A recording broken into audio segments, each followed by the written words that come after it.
Matrimandir is a place of not being and not doing. It's a place of just to feel the presence of oneself. So I don't think that I would even involve if I'm conscious of it or being and doing part of it. If I can just, or rather, be empty, and it's a place where one goes to be empty, no?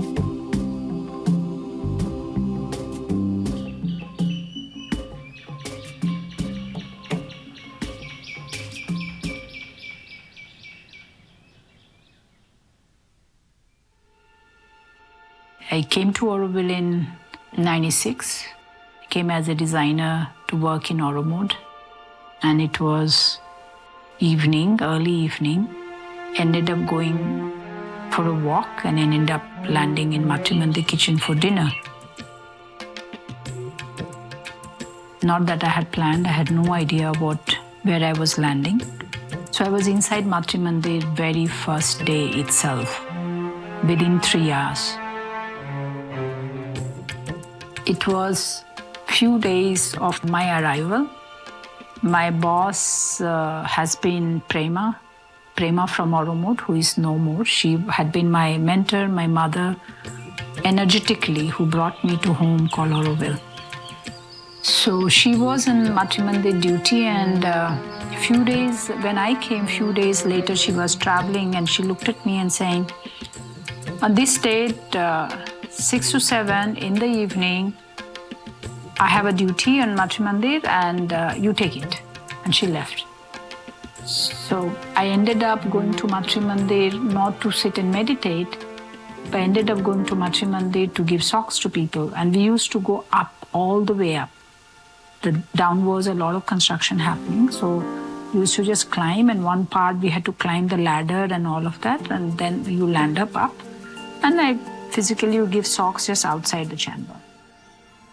That was my first encounter, and of course, I went in before that, and it just blew me. It's so profound that to have this space-age feeling in a space physically, and at the same time so deeply churning things out and not having a word for it.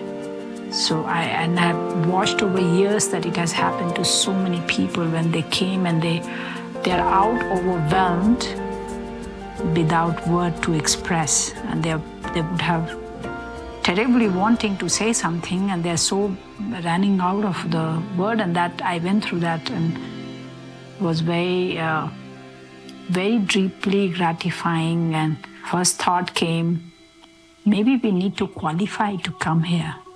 It can't be just given to us. It's just far too precious. We need to qualify to be able to enter Matrimandir. 96 to 2009, I was in Bliss. And even Bliss Garden of Matrimandir was not there. Nothing, it was just a flat land, and you could see that light on top of Matrimandir. And Matrimandir didn't have a disc as well that time. It's a space which I have no word for, but it truly has made me give birth, a new birth, and who I am, knowing, being in the space.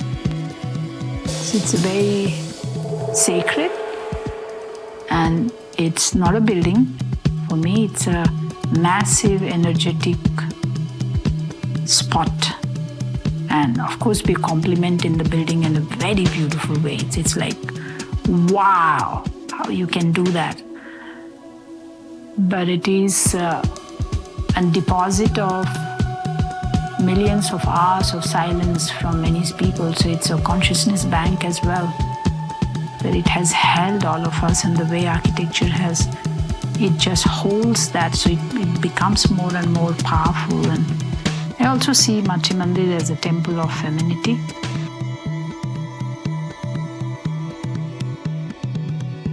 Like yesterday, I had a meeting, and I just got up and went to Matrimandir, and I wanted to scream.